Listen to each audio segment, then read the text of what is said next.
Du coup, je vous propose de commencer. Eh bien, bonjour à tous et merci d'être présents lors de ce webinaire.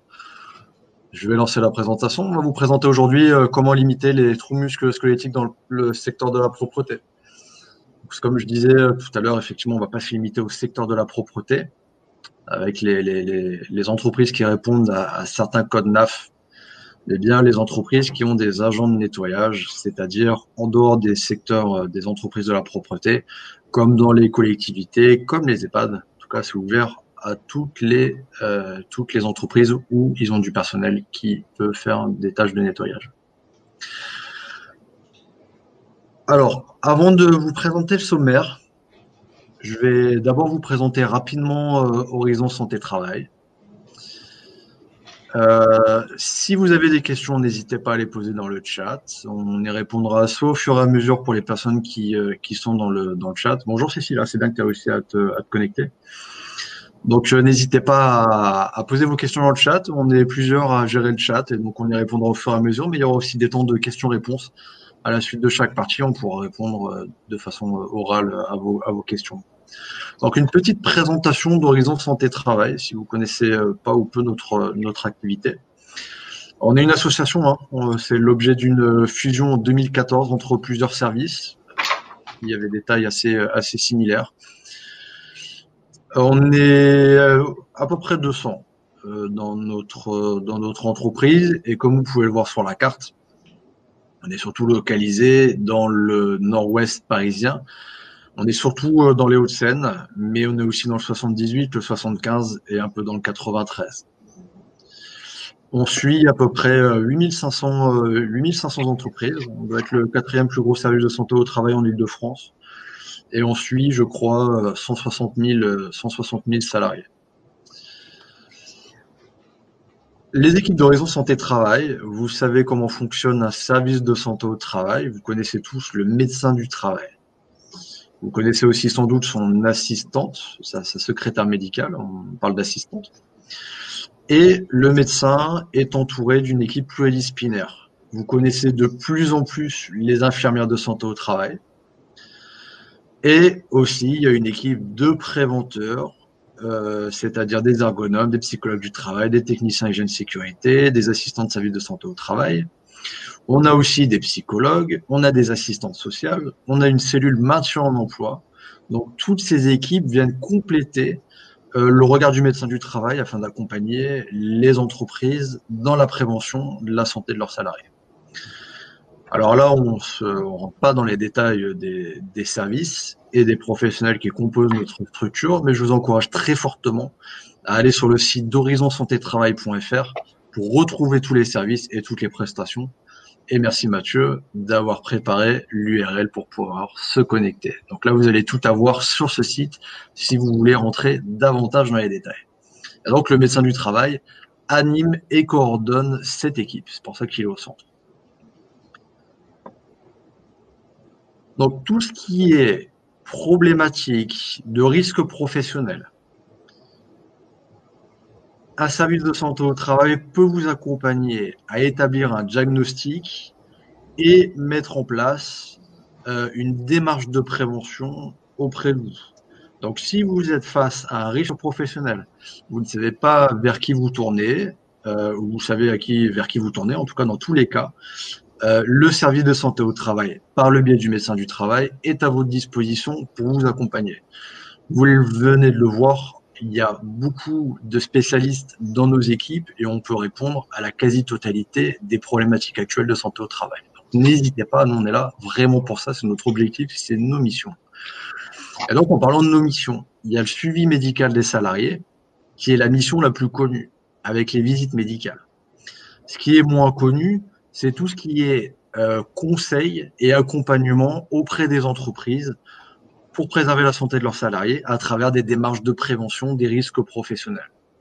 Et encore une fois, n'hésitez pas à nous contacter, contactez votre médecin du travail, contactez son assistante médicale pour qu'il puisse faire le lien avec l'équipe pluridisciplinaire et vous accompagner du mieux possible. On y reviendra un petit peu ça après dans le fil de la présentation. Horizon Santé Travail, on a un certain nombre d'outils Notamment, vous avez des fascicules d'information, vous pouvez retrouver sur le site internet, on vient de l'évoquer, le site internet. On a aussi des lieux d'échange, tels que les webinaires actuellement. On a aussi l'habitude de faire des ateliers en présentiel. Là, malheureusement, le contexte ne le permet pas actuellement. En tout cas, jusqu'en été, on verra bien après à la rentrée quelles seront les mesures de précaution recommandées. On a aussi on a aussi des outils d'e-learning. Là, on est relais d'outils d'e-learning qui est de l'Afometra. Et depuis récemment, ces outils d'e-learning de l'Afometra, que nous, on relaie gratuitement. Ces outils sont complètement libres et ouverts. Avant, il fallait s'inscrire. Maintenant, n'importe qui peut y accéder sans création de compte. Et vous pouvez retrouver, encore une fois, ces outils d'e-learning, ces modules d'e-learning, il y en a une dizaine, depuis notre site internet d'horizonsantétravail.fr. Et enfin, pour terminer la présentation d'Horizon Santé Travail, on est aussi présent sur les réseaux sociaux. On a une page LinkedIn où il y a des mises à jour pratiquement tous les jours avec notre actualité, les événements, les outils, les vidéos. On met tout sur LinkedIn. Là, bientôt, on va tester la création d'une page Twitter là dans quelques jours. Donc, surveillez Twitter aussi. On va bientôt tester ce format. Et aussi, on a une chaîne YouTube où on met toutes nos vidéos parce qu'on fait des vidéos et notamment les replays que vous pouvez retrouver après. Vous les retrouverez depuis notre chaîne YouTube.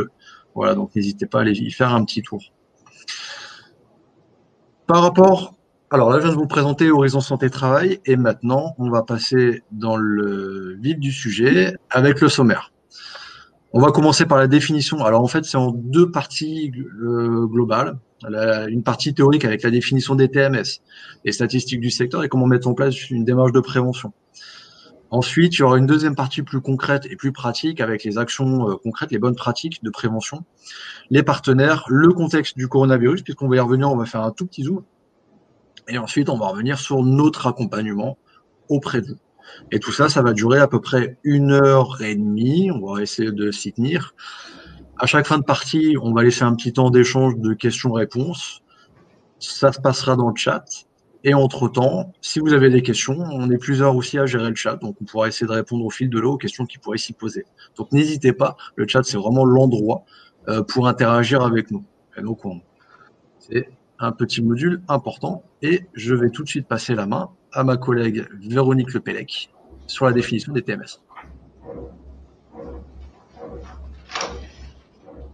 Bonjour, donc je suis Véronique Lepellec, infirmière en santé au travail et je vais débuter ce webinaire et vous donner une définition, c'est un bien grand mot, de ce que sont les TMS.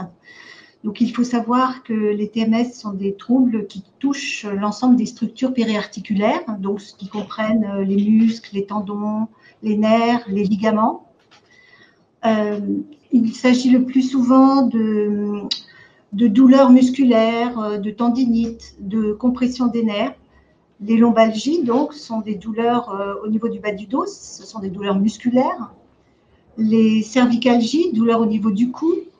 Les syndromes du canal carpien et pour le poignet et de la coiffe des rotateurs pour l'épaule, l'épicondylite pour le coude, font partie des TMS les plus fréquemment rencontrés. Les parties du corps les plus touchées, c'est principalement le poignet, le coude, l'épaule, c'est ce qui remonte un petit peu dans les statistiques. Donc, les manifestations physiques de ces troubles, c'est en général la douleur, la raideur, et en stade un petit peu plus avancé, ça peut être aussi la perte de force et la maladresse. Ces symptômes, donc, en général, sont dus à des contraintes mécaniques soutenues, répétées. Ça, c'est important de le préciser. Et en l'absence de prévention, ces pathologies peuvent devenir invalidantes et relever de facteurs de traitement médicaux ou chirurgicaux. Donc, d'où l'importance d'avoir en amont une prévention adaptée du matériel pour éviter justement d'en arriver à cette invalidité chez le personnel, chez les salariés. Les causes, donc, sur ce petit schéma de la CNAM, on peut voir qu'elles sont multifactorielles.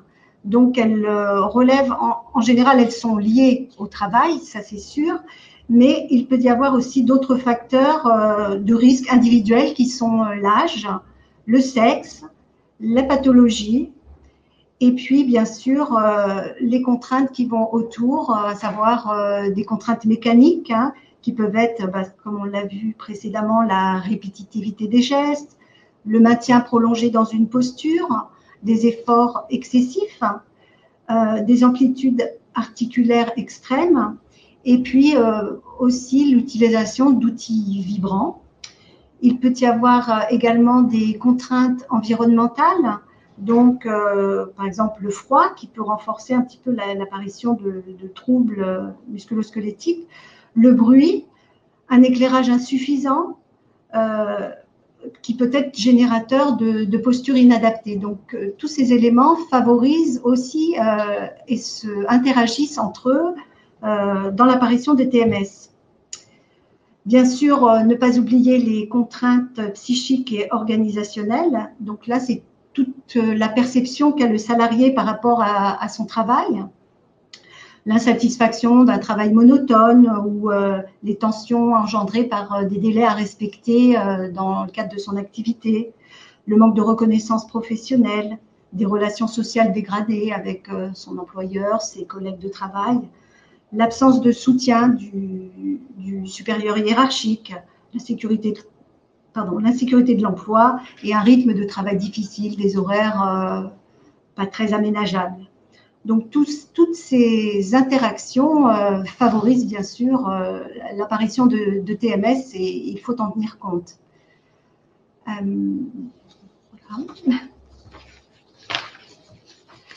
Donc, ce que l'on peut dire, c'est que ces TMS résultent d'un déséquilibre entre les capacités physiques du corps et les sollicitations et contraintes auxquelles il est exposé. Les TMS donc, sont les conséquences d'une sursollicitation physique, hein, avec bien sûr une période insuffisante de récupération de l'organisme. Il faut savoir qu'il se situe aussi au deuxième rang des causes médicales en invalidité. Alors, il y a une petite vidéo, je vais vous passer la petite vidéo à travers YouTube. Je vais vous le mettre tout de suite. Après, je te redonne la main, Véronique. Donc là, la vidéo devrait se lancer. Je lance la vidéo, après tu reprends la main, Véronique, une fois que c'est terminé. Le syndrome du canal carpien est l'exemple type des syndromes canalaires. Il a pour origine une compression nerveuse dans un canal inextensible. Il existe deux mécanismes différents de compression. Par augmentation de volume des structures passant dans le canal inextensible, par exemple quand les tendons fléchisseurs des doigts sont soumis à des tractions et des frottements trop importants, cela provoque une réaction inflammatoire, tendinite ou ténosynovite. Les structures enflent et peuvent alors comprimer le nerf médian. En augmentant de volume, elles frottent les unes contre les autres, entretenant ainsi cette réaction inflammatoire. Par diminution du diamètre du canal carpien.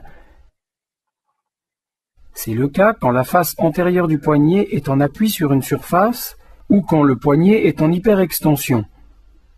Le ligament annulaire antérieur se tend alors comme une corde d'arc, comprimant les tendons et le nerf médian sur les os du carpe.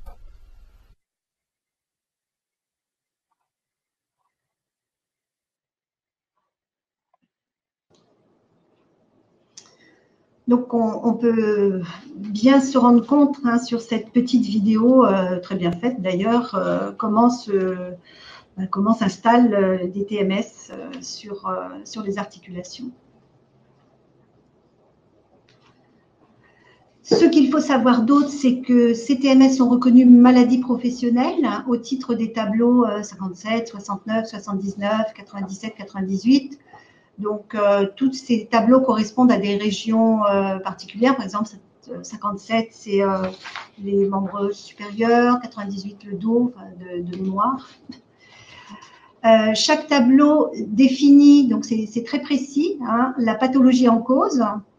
Donc, le délai de prise en charge et le cas échéant, la durée minimum d'exposition au risque et la liste limitative des travaux susceptibles de provoquer la maladie en insistant sur le caractère habituel et répétitif de l'exposition au risque. Donc c'est vraiment très précis, hein, ces tableaux, il faut vraiment répondre. Donc vous avez un petit exemple sur ce slide.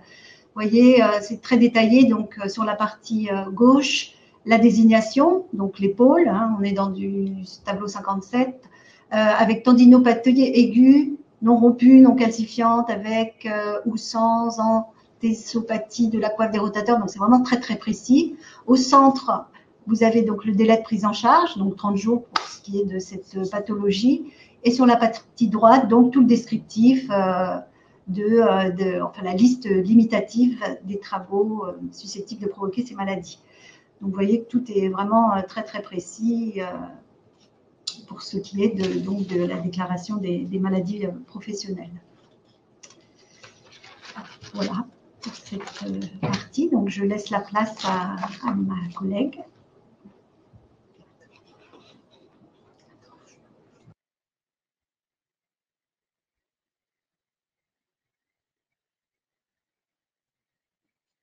Clotilde, est-ce que tu es en train d'activer ton micro et ta caméra?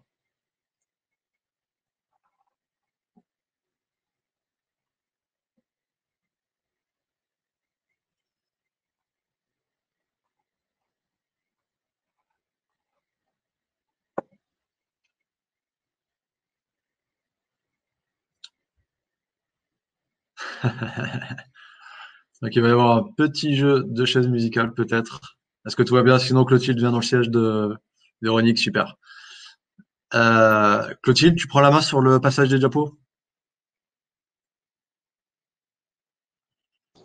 Bonjour à tous, pardon pour ce petit problème technique. Donc voilà, donc on vient de voir que les TMS pouvaient avoir des conséquences pénalisantes pour les salariés, mais elles vont aussi avoir des conséquences pénalisantes pour les entreprises. On va parler un petit peu chiffres maintenant. Est-ce que tu peux passer la diapositive suivante, s'il te plaît? Merci Aurélien. Donc voilà, on va faire un petit zoom sur le secteur de la propreté. C'est un secteur qui est en plein essor, c'est en fait environ 12 000 entreprises, 520 000 salariés d'un âge moyen de 46 ans. On l'a vu, ces salariés sont exposés au risque de troubles musculo-squelettiques, mais ils sont aussi exposés à d'autres risques qu'il ne faut pas négliger. Les risques chimiques, biologiques, les risques de chute, et puis ils sont exposés aussi à des contraintes organisationnelles. Au niveau des horaires, ils peuvent avoir des horaires fragmentés, des horaires décalés. Il peut y avoir ils peuvent travailler sur plusieurs sites. Voilà, donc il faut prendre la globalité, mais aujourd'hui, on va s'intéresser plus au TMS. Et on va voir sur ce graphique l'évolution des TMS dans le secteur de la propreté en Île-de-France. On constate entre 2007 et 2010 une forte augmentation des TMS dans ce secteur. On voit que ça a doublé, voire même triplé. D'où l'intérêt de s'intéresser à cette problématique. En effet, les 97% des maladies professionnelles reconnues dans le secteur de la propreté sont liées à des TMS. Et au moins 10% des accidents du travail du secteur sont liés au mal de dos. Alors, ça a un impact financier et on voit que le coût annuel des TMS pour les entreprises du secteur est supérieur à 29 millions d'euros. On y estime aussi à plus de 440 000 journées de travail perdues, donc soit 200 000 équivalents temps plein.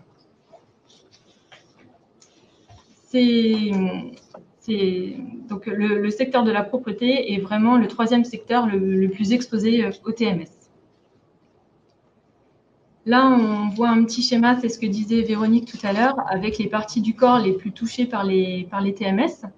Donc, on se rend compte que ce sont vraiment les membres supérieurs qui sont les plus atteints. 38% des cas de TMS concernent la main, le poignet et les doigts. 30% vont concerner l'épaule et 22% le coude. Il ne faut pas oublier que dans les métiers du secteur de la propreté, les pathologies du dos sont quand même très importantes.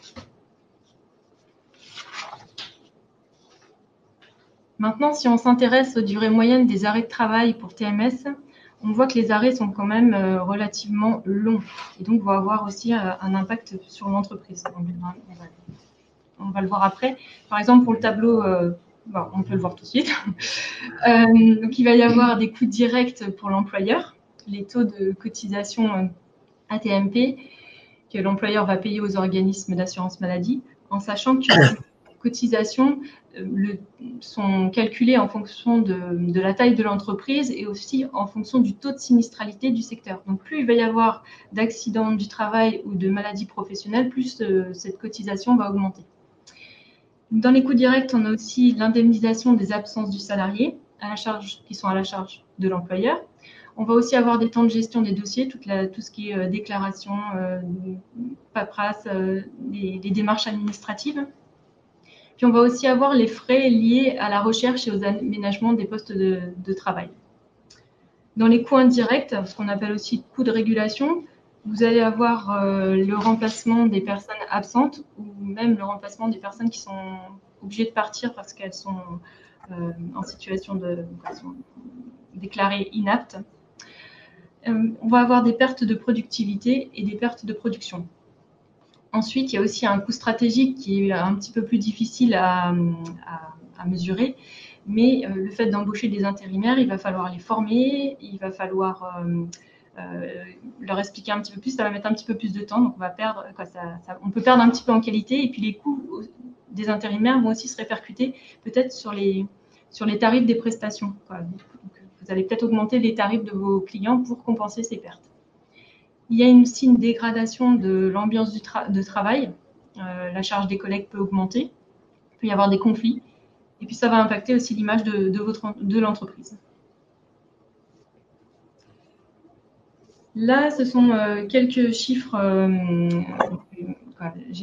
généraux.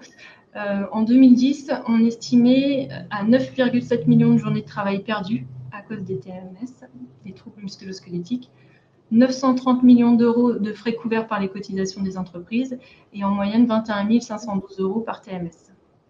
D'après l'ANACT, les coûts directs qu'on a vus tout à l'heure correspondraient à peu près à 100 à 500 euros par an et par salarié. Et le coût indirect serait 5 à 7 fois plus que le coût direct.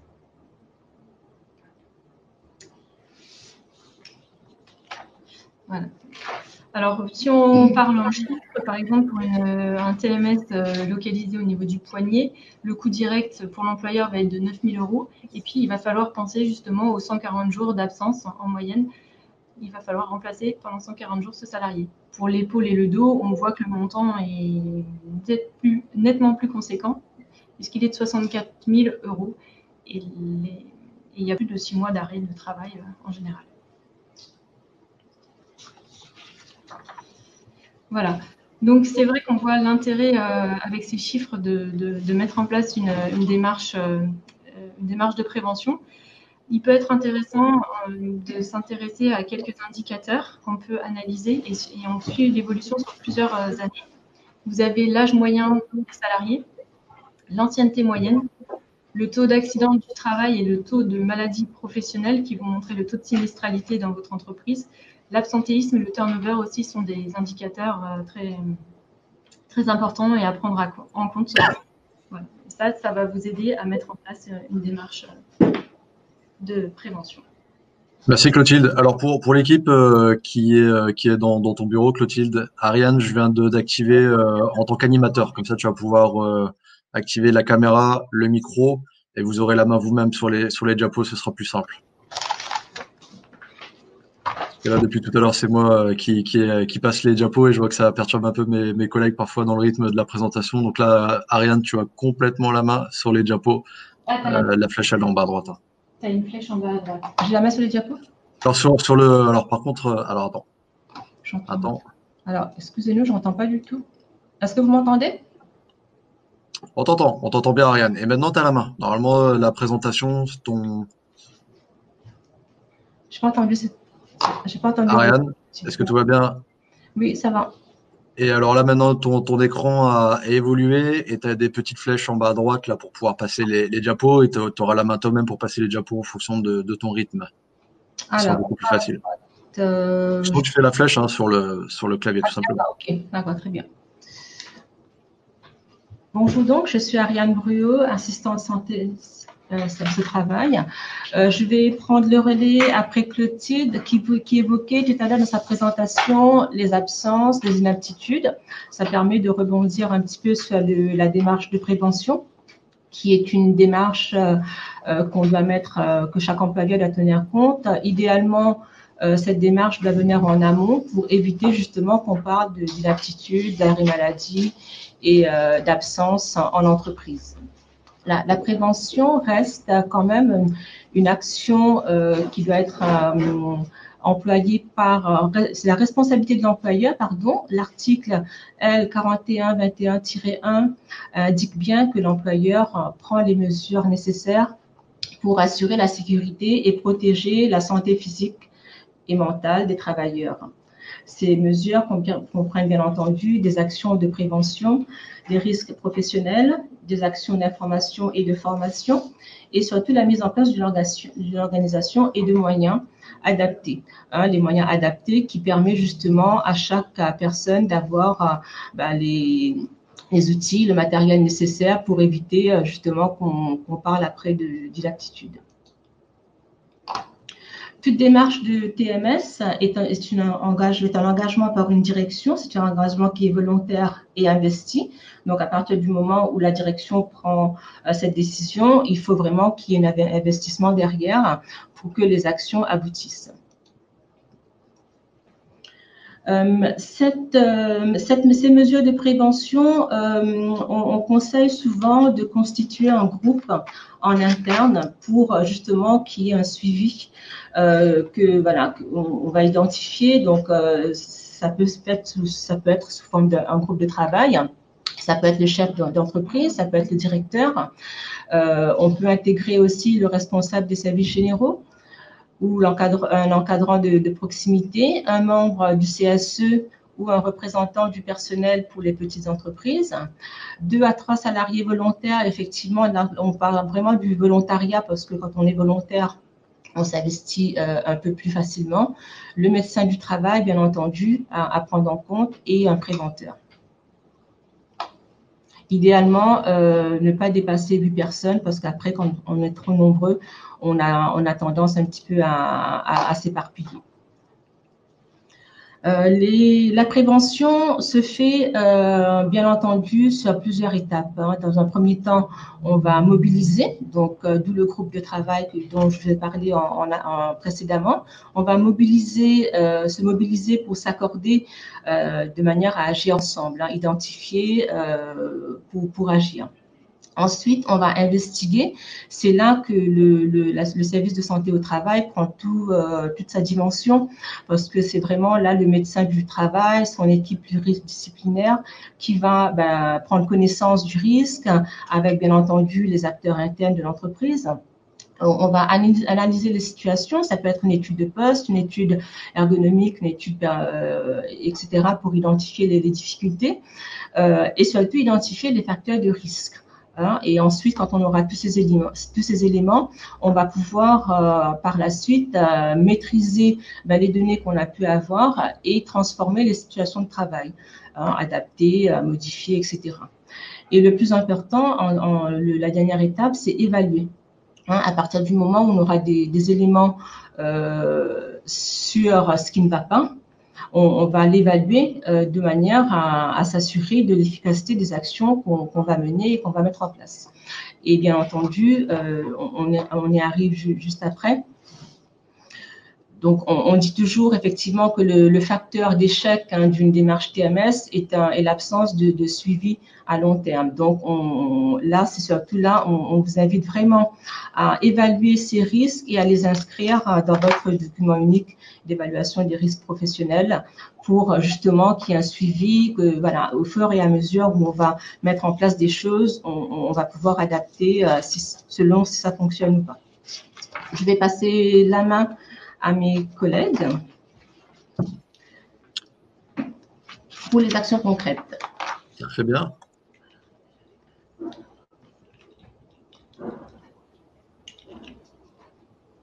Alors, c'est à moi de prendre la parole, il me semble.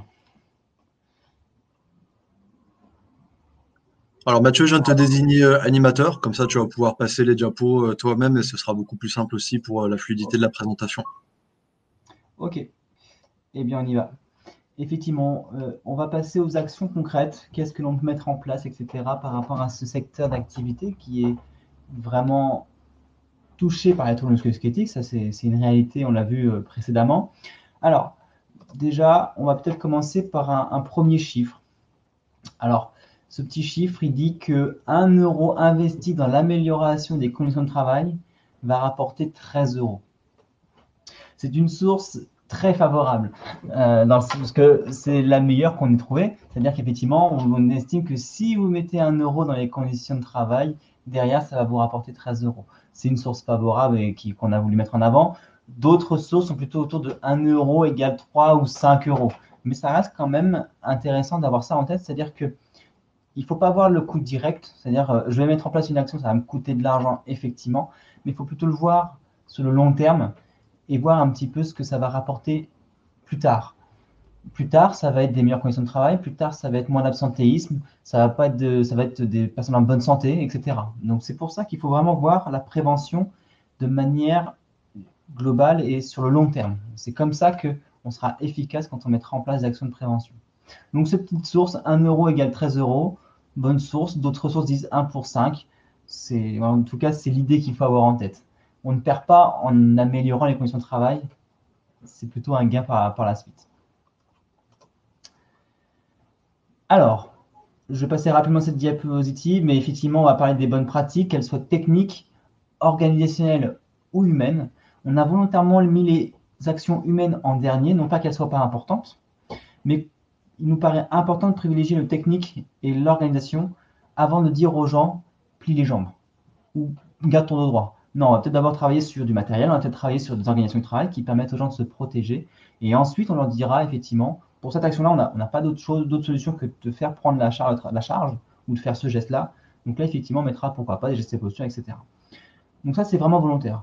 Et puis, information et sensibilisation, on parlera de support communication et on parlera des partenaires. Les bonnes pratiques sur le versant technique. C'est quoi? Effectivement, c'est ce que j'ai commencé à évoquer. Ça va être principalement sur le matériel que l'on va agir. Déjà, ce qui paraît vraiment important, ça peut paraître anecdotique, mais c'est essentiel pourtant, c'est qu'il faut vérifier le cahier des charges sur chacun des sites. C'est le b.a.-ba. On va dire, on commence par ici. Après, il faut déjà aussi définir si on a le matériel qui est en nombre suffisant et en accessibilité également satisfaisante. Pourquoi? Parce que il va falloir éviter à vos salariés de courir partout. S'il y a un point d'eau qui est à l'autre bout du couloir alors qu'on aurait pu en mettre un plus proche, ça aurait peut-être été une économie d'énergie pour cette personne-là.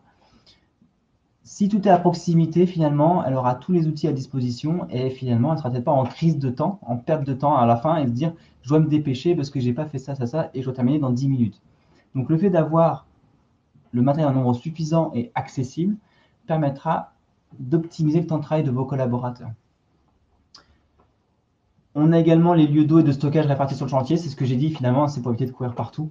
Donc ça, c'est vraiment important de le travailler, de se dire où sont les meilleurs points stratégiques pour que je puisse me ravitailler, etc., que je puisse récupérer du matériel. Du matériel léger et maniable, ça effectivement, c'est ce qu'il faut faire. Et je pense que la meilleure façon de travailler dans ces cas-là, c'est de travailler en collaboration, en concertation avec vos collègues, vos collaborateurs. Ils pourront vous dire cet outil-là, je ne l'utilise pas parce qu'il n'est pas du tout pratique. Ou celui-ci, il est top. Et dans ces cas-là, peut-être que celui-ci, il faut le privilégier à celui d'à côté. Donc c'est vraiment important de choisir des bons outils. Et finalement, la meilleure façon, c'est les retours d'expérience. Et surtout, en amont, de tester les matériels que vous allez mettre à disposition. Une fois que c'est testé et que c'est validé par les salariés, c'est que ça fonctionne. A priori, il faudra rester vigilant par la suite si le matériel se détériore. Mais en tout cas, c'est vraiment essentiel de choisir un matériel le plus adapté à vos collaborateurs et à l'activité que vous allez réaliser. On parle de matériel télescopique, c'est également très utile pour vos collaborateurs. Là, on a montré, c'est la photo en tout cas, qui montre une dame qui lave les vitres avec un manche long, peut-être télescopique, je ne sais pas si c'est télescopique, mais en tout cas avec un manche long. Et ça, c'est intéressant parce que ça va permettre finalement à cette personne-là, d'une part, de ne pas élever les bras, donc de protéger ses membres supérieurs, et aussi peut-être que ça va éviter à la personne de monter sur un tabouret ou un escabeau, etc., et qui la ferait travailler en hauteur et potentiellement qui pourrait induire un risque de chute. Donc, le matériel télescopique, dans ce cas de figure-là, va protéger vos collaborateurs au niveau articulaire, mais également en cas de chute. Donc ça, c'est vraiment intéressant. D'autres matériels télescopiques, c'est les balais. Souvent, les balais sont fixes. Il peut être intéressant d'avoir des balais réglables en hauteur parce qu'on ne fait pas tous la même taille. Vous n'avez peut-être pas fourni la même... En tout cas, il va peut-être falloir avoir un réglage différent entre une personne qui mesure 1,55 m et une personne qui en mesure 1,85 m. Donc, les matériels télescopiques, ils ont cet intérêt-là. Ils vont s'adapter aux surfaces à nettoyer et ils vont s'adapter à vos collaborateurs. C'est un point important à prendre en compte.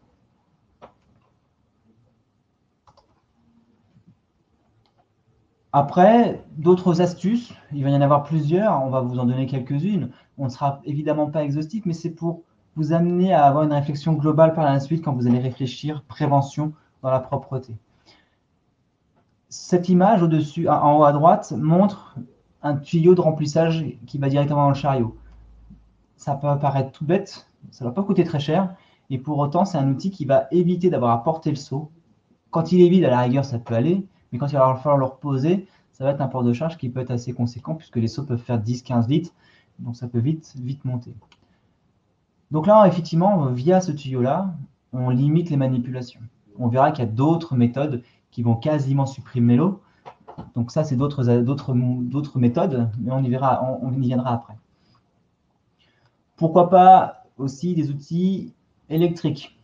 Là, on a mis l'exemple des conteneurs, des poubelles qui peuvent être tractés. Alors, il existe des tracteurs poubelles, effectivement. Il existe aussi d'autres outils un peu équivalents qui peuvent être soit motorisés, soit manuels. Mais en tout cas, il existe des solutions pour vous aider à faire ce type de tâches. Ça peut être intéressant pour les accès en côte. Parce que dès qu'on a une montée, une pente, ça peut être vite contraignant. Ça peut être le cas aussi si on a des grandes distances. Et aussi, pourquoi pas, beaucoup de poubelles. Ça peut être intéressant d'avoir cette aide électrique. Mais cette aide électrique, elle peut être partout. On peut avoir des autolaveuses électriques, on peut avoir carrément des autolaveuses autoportées. Donc ça peut vraiment être intéressant de choisir un matériel électrique si l'environnement le permet. Bien évidemment, il faut que l'environnement s'adapte aussi à ça. Un environnement qui est encombré et on ne peut pas déménager éventuellement des tables dans une salle de classe, on ne va pas forcément avoir une autolaveuse avec une personne dessus. Ce sera plutôt d'autres solutions. Mais vraiment penser à ces aides électriques qui vont vraiment limiter les efforts au niveau des articulations et principalement le dos et les membres supérieurs.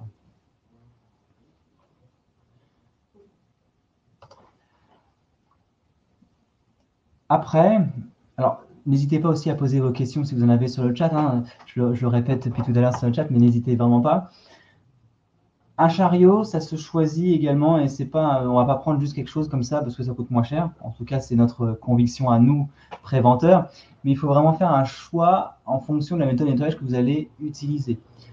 Déjà, c'est important d'avoir des roulettes pivotantes pour qu'ils soient facilement maniables. On parlait de maniabilité tout à l'heure, c'est aussi vrai pour le chariot.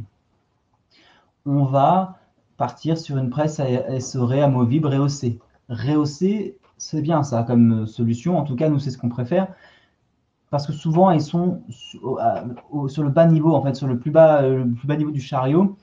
Et ça va impliquer des mouvements de flexion du dos. Je vais devoir forcer pour essorer mes bandeaux de lavage. Donc, c'est vrai qu'on préfère que ce soit rehaussé pour que ce soit à hauteur de confort. Une grande poubelle ou une petite, à la rigueur, peu importe, ça dépendra de la volume de déchets que vous allez traiter, mais il faut effectivement avoir une poubelle à proximité. Différents compartiments, comme ça permet de bien organiser son chariot, ça évite d'oublier les outils. Souvent, on voit que sur les chariots qui sont mal organisés, entre guillemets, beaucoup d'allers-retours au stockage parce que, mince, je n'avais pas vu. Bah oui, effectivement, parce que c'était pas organisé, donc on n'a pas vu qu'il manquait quelque chose. S'il y a des choses dans les compartiments, facilement on détecte ce qui manque et on peut en amont anticiper et récupérer ce qu'il nous fallait. Il y a des accroches aussi, balais, donc c'est des petites pinces qu'on va accrocher sur le chariot, ce qui fait que ça permet de transporter le ou les balais si c'est nécessaire. Prendre en compte les dimensions du chariot, évidemment, on ne va pas forcément prendre le même chariot selon l'espace que l'on a, parce qu'il y en a qui ne vont pas passer partout. Donc c'est vraiment important de le prendre en compte. Et idéalement, il y a une poignée qui va permettre de bien le manipuler et le diriger comme on le veut. Donc le choix du chariot, il est vraiment dépendant de ce que vous allez faire, mais il faut garder à l'esprit qu'il doit être léger et maniable, comme on a pu le dire, précédemment.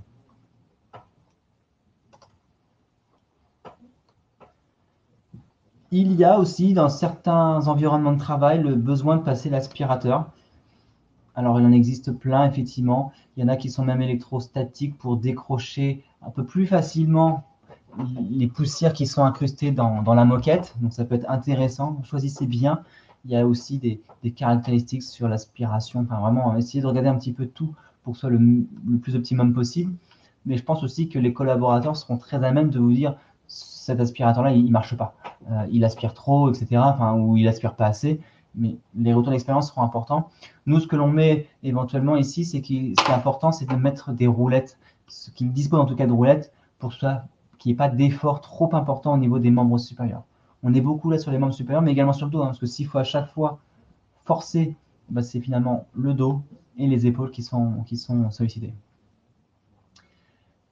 Et éventuellement, pour les accès un peu plus difficiles, il peut être intéressant d'avoir des aspirateurs portatifs qui se mettent dans le dos. Pareil, alors soyez vigilants au poids, aux vibrations.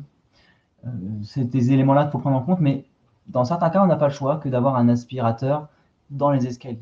Donc là, vraiment, attention au choix du matériel, parce que ça peut vite être contraignant pour les collaborateurs.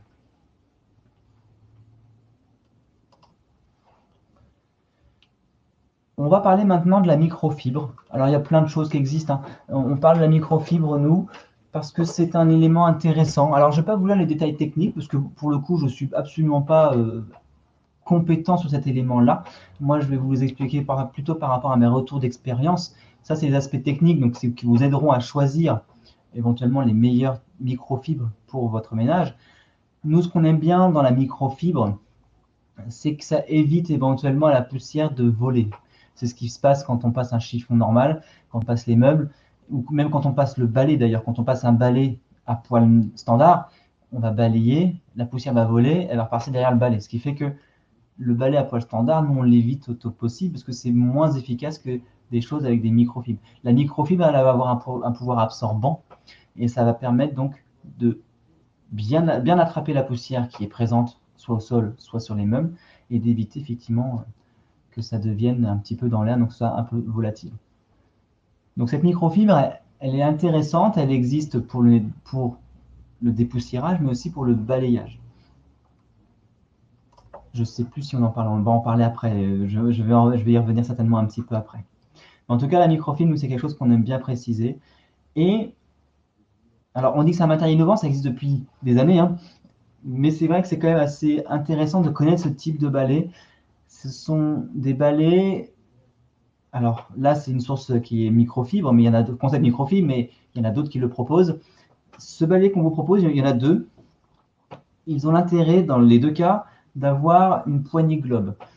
Cette poignée globe, elle est intéressante parce que finalement, ça veut dire que globe, ça veut dire que ça va être rotatif, ça va bouger. Et l'idée, c'est qu'on va limiter les mouvements de déviation. Les mouvements de déviation, c'est flexion, extension, pour faire le mouvement de godille. Quand on va passer le balai, avec ce type de balayage, on va faire un mouvement de... Normalement, l'idée, c'est de faire un mouvement de godille, et on garde ce principe de faire des 8. Pour autant, avec cette poignée globe, les mouvements de rotation du poignet sont beaucoup moins importants. J'en ai pris un pour ma part également, et effectivement, ça permet de limiter ces contraintes au niveau des poignets. Les poignets, c'est quelque chose qui est vraiment très sollicité chez les agents d'entretien. Donc, ça peut être intéressant d'avoir ça en tête. On a rajouté une photo en dessous avec un manche coudé. Ce manche coudé, il est aussi intéressant parce que ça va contribuer à limiter les contraintes au niveau des poignets pour ce mouvement de godille, et ça va aussi faciliter l'accès à des zones un peu plus contraignantes, un peu plus difficiles, les dessous de meubles, etc. Donc, poignée globe, manche coudée, l'association des deux fait que on est plus efficace et ça sera moins de contraintes pour les poignets. Donc c'est vraiment quelque chose qui peut nous on aime bien cette méthode-là, cet outil-là. Et ce que vous ne voyez pas forcément sur ce type de balai-là, c'est qu'il existe en mode petit. Ça veut dire qu'avec ce même balai-là, mais en plus petit format, je peux nettoyer les tables, je peux nettoyer les tableaux de classe, je peux nettoyer des surfaces, des chaises, je ne sais pas, enfin tout ce que vous voulez. Je peux aussi éventuellement nettoyer les vitres, parce qu'il existe des kits vitres. Vous pouvez faire un peu tout avec ça, que ce soit des formats petits ou des formats grands. Donc cela, pour les formats grands, sera pour les sols. Et ces manches-là, ils sont évidemment réglables en hauteur pour s'adapter à la morphologie de chacun. Je ne sais pas si on le dit, donc je le dis maintenant, mais effectivement, je vais lire la question après. Non, je l'ai perdu d'ailleurs. Donc, est-ce qu'il existe différents diamètres de poignées ou bien est-ce que c'est standard par rapport à la main? Je pense que c'est standard. Je ne pourrais pas vous l'affirmer. Vous pouvez directement contacter les fournisseurs, mais selon moi, c'est quelque chose qui est standard. Donc, je crois que c'est standard aussi, Mathieu. Absolument. Ça, c'est standard. Je préfère pas dire, je ne l'affirme pas, mais je suis quasi sûr de ça. Pourquoi c'est intéressant qu'il soit réglable également en hauteur? C'est que normalement, un balai, ça va se mettre au niveau du menton. Alors, je ne sais pas si je prends la parole à quelqu'un, on verra après, mais effectivement, ça se met au niveau du menton, parce que si c'est trop haut, on va lever le bras et ça va être contraignant. Si on le met trop bas, on risque de se pencher. Donc, ce type de balai, moi, je le recommande. Et après, on va y installer des bandeaux de lavage ou de nettoyage.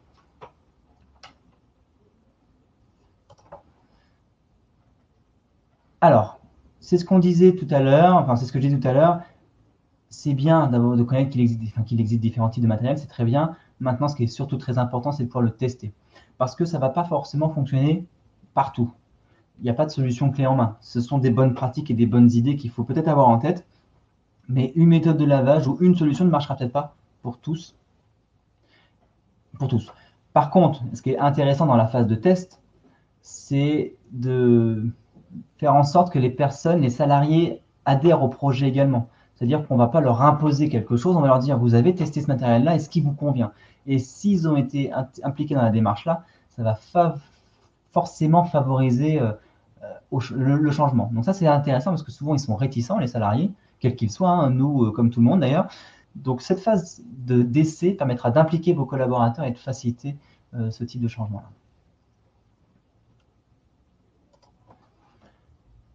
Alors, pareil, ça, je ne vais pas forcément vous le lire. Vous pourrez le regarder tranquillement sur la source qui est indiquée en dessous. Moi, ce que je vais faire, c'est quelque chose d'un peu plus... Je vais reprendre des éléments du document, mais qui ne sont pas affichés ici. On va parler de différentes... Ce document-là parle de 3 méthodes de lavage. Un lavage que l'on connaît peut-être tous, le lavage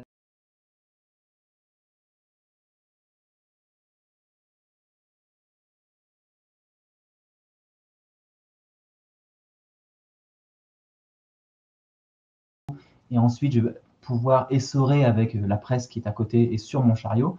Et sinon, il existe un lavage à plat sans presse, quasiment sans eau. Je vous expliquerai un peu plus. Donc, sans presse et quasiment sans eau. Donc ça, c'est la méthode qui est également appelée de pré-imprégnation. Alors, donc c'est une étude qui a été menée par l'INRS et il ressort que finalement, la méthode la moins contraignante sur un panel de personnes, c'est le lavage à plat sans presse. La méthode donc par pré-imprégnation. Comment ça fonctionne? Ça fonctionne que j'ai éventuellement, on va partir sur un seul bandeau. Je vais avoir un bandeau, je vais le tremper dans 50 centilitres d'eau et je vais faire 70 mètres carrés. C'est ça l'idée, c'est qu'avec un balayage standard, vous allez faire 70 mètres carrés avec 20 litres d'eau. 70 mètres carrés, c'est 20 litres d'eau, un lavage standard. Avec un lavage à plat sans presse, ça va être 50 centilitres. Donc ça veut dire que vous avez juste besoin d'un petit seau pour pré-imprégner. Vous allez mettre le bandeau dedans, il va absorber l'eau et après vous ferez votre surface. Cette méthode-là est intéressante pour différentes raisons. Vous n'aurez plus d'essorage, donc il n'y aura plus cet effort de presse. Vous diminuerez le poids du balai, quasiment par 2, donc moins d'efforts pour passer le balai. Il y aura une diminution également des postures contraignantes. Alors, je n'ai pas l'explication réellement, En tout cas, c'est un constat qui a été ressorti de cette étude-là. On va effectivement diminuer le port de charge, puisqu'il n'y aura plus de seau à porter, ou beaucoup moins lourd, puisqu'on passe de 20 litres à 50 centilitres. Alors 50 centilitres, c'est un bandeau, donc il en faudra un peu plus, évidemment, pour des grandes surfaces. Et l'intérêt aussi, c'est qu'on diminue le temps de séchage. Donc on va éventuellement limiter le risque de chute par la même occasion. Une surface qui sèche plus vite, il y aura moins de passage sur cette surface mouillée, donc on sera beaucoup plus en sécurité par rapport avec cette méthode de nettoyage. Donc c'est vrai que cette méthode de lavage à plat sans presse, donc par pré-imprégnation, est beaucoup plus bénéfique et beaucoup plus ergonomique, si on peut dire, pour vos collaborateurs. Ce n'est pas toujours applicable. Moi, je sais que ça se met en place dans beaucoup de structures. Ça se met en place dans les hôpitaux. C'est en place au début, d'ailleurs, c'était pour les hôpitaux. Et ça se met en place dans des collectivités, ça se met en place dans différentes structures. Dans des collectivités, quand je dis ça, c'est dans des restaurations. Donc ça veut dire que ça peut quand même nettoyer des surfaces assez sales, parce que voilà, dans les écoles, ça peut vite partir, il peut y avoir beaucoup de choses par terre, donc c'est plutôt efficace. Donc c'est ce qu'on voulait vous parler aussi, donc de cette méthode de lavage à plat sans presse ou par pré-imprégnation, parce que c'est quelque chose qui nous paraît vraiment très intéressant d'envisager. En plus, en termes d'économie, on utilise beaucoup moins d'eau, on utilise beaucoup moins de produits, ça peut être aussi une plus-value financière pour l'entreprise. Alors, le lavage à plat sans presse donc, est le moins sollicitant, c'est ce que je vous ai dit. On va éviter le balai Faubert parce que, bon, d'une part, ça demande beaucoup d'efforts pour laver les sols. Il va parfois aussi falloir beaucoup forcer pour essorer son balai Faubert. Le balai Faubert, c'est les franges que je vous ai montrées, que vous voyez en photo. On va favoriser le lavage à plat et pourquoi pas le bandeau pré-imprégné. Donc finalement, c'est un peu tout ce que je vous ai dit. C'est la photo de droite, la pré-imprégnation, c'est-à-dire que vous avez un petit ramequin, je sais pas, un doseur et vous le mettez dedans et ça permet au bandeau de lavage de s'imprégner.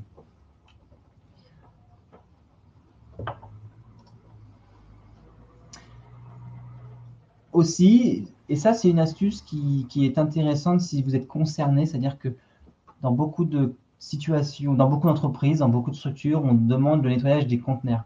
Et les conteneurs, ça peut être des poubelles à 2 roues ou à 4 roues. Et c'est vrai que ça demande un effort. Quand il faut le basculer, ça demande un effort. Et en plus, quand on le bascule, il faut nettoyer à l'intérieur, donc c'est pas non plus super évident. Et il existe des basculeurs, donc c'est un système tout bête de crochet. Je vais accrocher mon conteneur dessus, je vais le basculer, il va rester comme le montre le schéma du milieu, à 45 degrés, ce qui fait que je pourrai plus facilement nettoyer à l'intérieur. Une fois que j'ai fini, je bascule encore plus, ce qui me permet de vidanger le conteneur. Ça, c'est ce qu'on appelle un basculeur de conteneur. C'est plutôt une bonne astuce qu'on avait vue sur un salon de prévention, que maintenant on propose, on présente en tout cas à nos adhérents.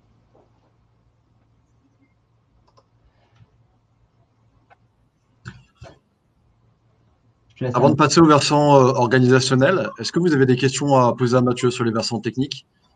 Là, on est vraiment dans les solutions concrètes. Si vous avez des questions, n'hésitez pas à les poser dans le chat. On va essayer d'y répondre. Je vois que Sylvain est en train d'écrire. Merci pour votre question. On va prendre 2-3 petites minutes. Et peut-être que vous avez déjà mis en place cette méthode. Par exemple, si on parle de la pré-imprégnation, donc n'hésitez pas à faire partager aussi vos retours d'expérience par rapport à tout ce qu'on a pu dire. Dire, bah oui, nous on a mis ça ou on a fait différemment. Ça nous intéresse, ça peut intéresser aussi les personnes qui sont ici présentes avec nous.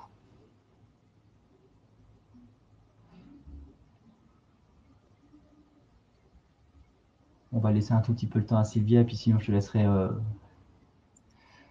Alors les fournisseurs, je vais en connaître que 1,5 entre guillemets. Donc je vous laisserai vous orienter, enfin rechercher tranquillement. Vous mettez, je crois que je vais en avoir 2.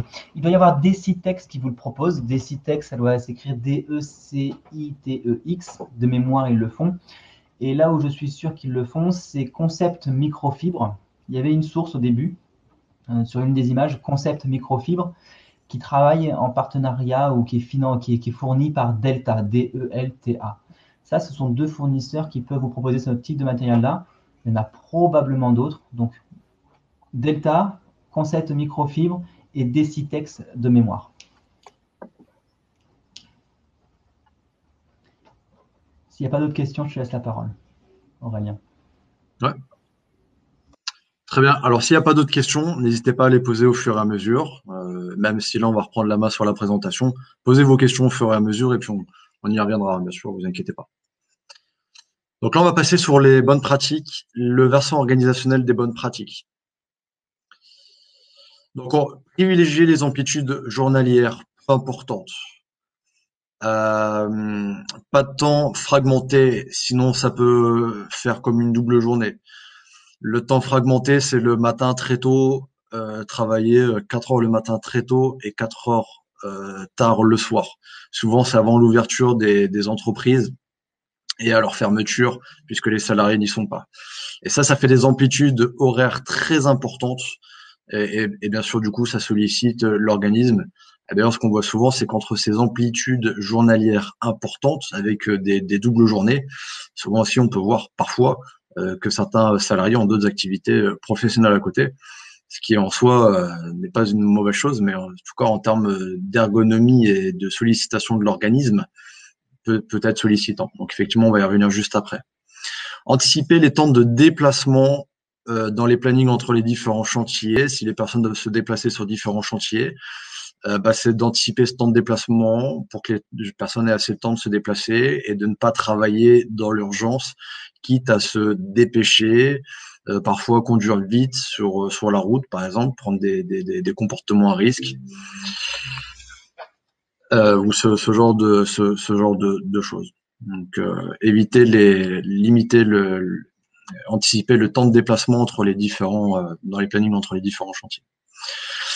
Aussi, veiller à ce que dans la réalisation de vos plannings, à ce que les salariés ne soient pas isolés. Et là, ce qu'on pense surtout, c'est par rapport aux problèmes, par rapport aux horaires atypiques, c'est-à-dire très tôt le matin ou très tard le soir.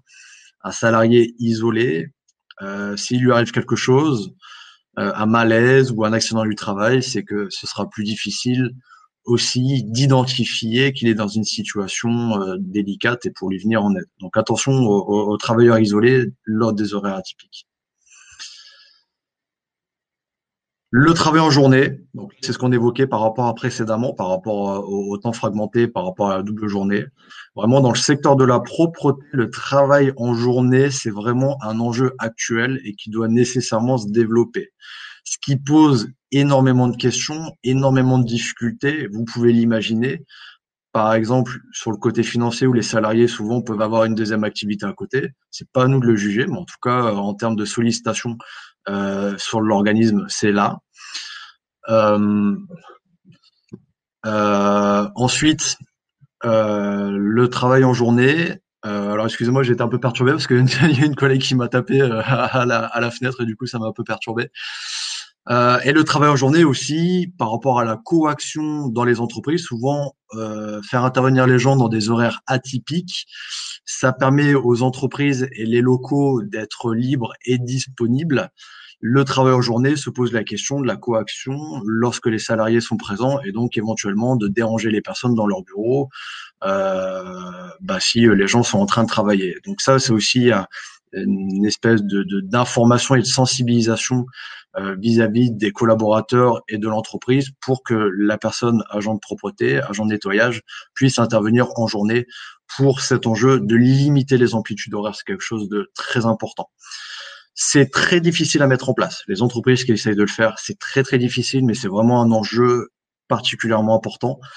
Et il y a le secteur, la branche professionnelle, et donc là vous pouvez avoir journée monde propreté, vous pouvez aller voir ce site pour répondre à toutes ces questions liées aux enjeux. C'est vraiment quelque chose d'actuel. C'est difficile, mais nécessaire. En tout cas, essayez de vous poser certaines questions vis-à-vis de ça dans la mesure du possible.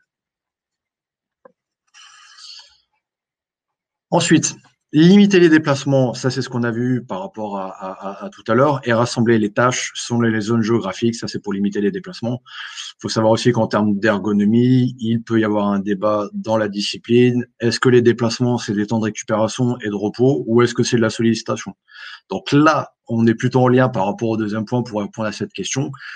Favoriser aussi la polyvalence des tâches. Par exemple, faire une tâche difficile, une tâche facile.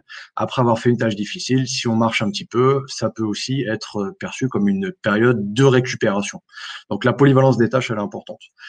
Là, on voit sur la petite icône, c'est quelqu'un qui fait une tâche, on va dire, de nettoyage avec la main droite, alternée parfois aussi avec la main gauche. Voilà, c'est ce type de polyvalence, d'alternance qui permet de mobiliser et de solliciter d'autres zones de l'organisme, les articulations musculaires, etc. Pareil, alterner les chantiers faciles et difficiles, entre guillemets. S'il peut y avoir des chantiers faciles, en tout cas, vous avez compris, c'est vraiment une fois qu'il y a une tâche difficile qui vient d'être exercée et exécutée, c'est de passer à quelque chose de différent, en tout cas. Donc ça, c'est vraiment quelque chose de très, très important. Par exemple, ça va pas être de nettoyer des vitres avec les bras en suspension en hauteur toute la journée, de faire ça de juste une journée. Par exemple, vous allez les répartir sur 2 jours avec d'autres tâches. Ensuite, le temps de récupération dans le planning, essayer d'avoir des délais adaptés à la réalisation des tâches. Dans la même continuité, organiser les plannings pour éviter le travail dans l'urgence. Donc là, on est vraiment, encore une fois, dans les périodes de récupération et de ne pas travailler dans l'urgence, ce qui peut, comme tout à l'heure ma collègue Véronique l'a dit par rapport à la définition des troubles musculo-squelettiques, ce qui peut induire une sursollicitation de l'organisme. Et donc aussi une marge de manœuvre est importante pour que la personne ait une marge de manœuvre temporelle qui soit assez importante pour avoir des courtes périodes de récupération. Il faut savoir qu'il vaut mieux des petites périodes de récupération que des longues périodes. Alors, il vaut mieux multiplier les petites périodes de récupération que d'avoir des périodes de récupération moins fréquentes, mais plus longues. Alors, on sait qu'il y a beaucoup de salariés qui préfèrent une période de récupération plus longue, etc. Mais il faut multiplier les petites périodes de récupération par rapport à l'organisme. C'est ce qui est mieux pour ces périodes de récupération. Alors, je vois qu'il y a une question sur le chat qui est en train d'être écrite, Sylvia, puisque c'est la dernière diapo par rapport au versant organisationnel, avant de passer la main à ma collègue sur le versant humain auprès des salariés. Je vois qu'Ariane s'est préparée. J'attends votre question et puis on passe là.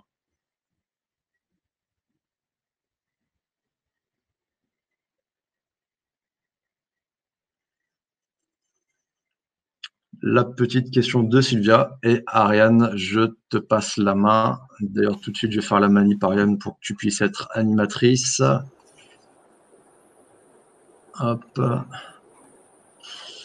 Alors, la question de Sylvia, avant de passer à la suite. Alors, le problème est que les employeurs du milieu de la propreté privilégient la productivité et que leur modèle économique est calé sur un principe inverse de vos préconisations de prévention TMS. Comment les convaincre? Ah bah c'est très difficile, absolument. Alors là, c'est vraiment c'est vraiment une question qui est tout à fait pertinente. Il n'y a pas de réponse parfaite et définitive. Comment les convaincre, c'est argumenter. Et là, on verra aussi que c'est pas tellement c'est pas tellement les employeurs, mais que c'est aussi la relation avec les donneurs d'ordre.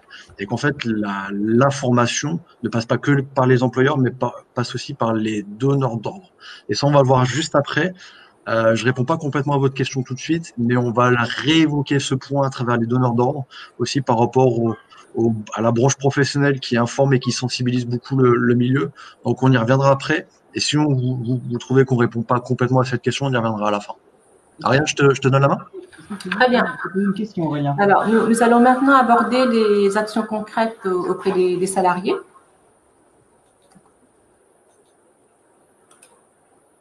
Alors, bien entendu, l'essentiel, c'est de rendre responsables les salariés, tout en ayant, bien entendu, un rôle de veille et d'information. Ce rôle de veille et d'information, c'est le responsable là, qui aura ce rôle envers le salarié. Mais l'essentiel, c'est de l'informer, de le sensibiliser à tout ce qui est astuces posturales.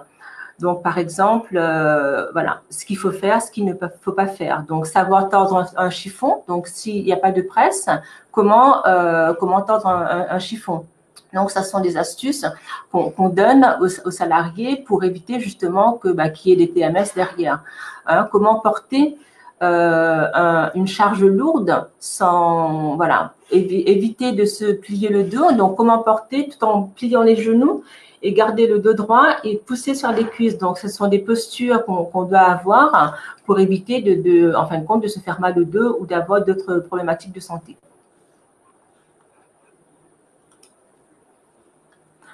D'autres astuces posturales, c'est voilà, pour prendre quelque chose par terre. Donc, on va plutôt mettre un genou par terre pour atteindre cette zone basse.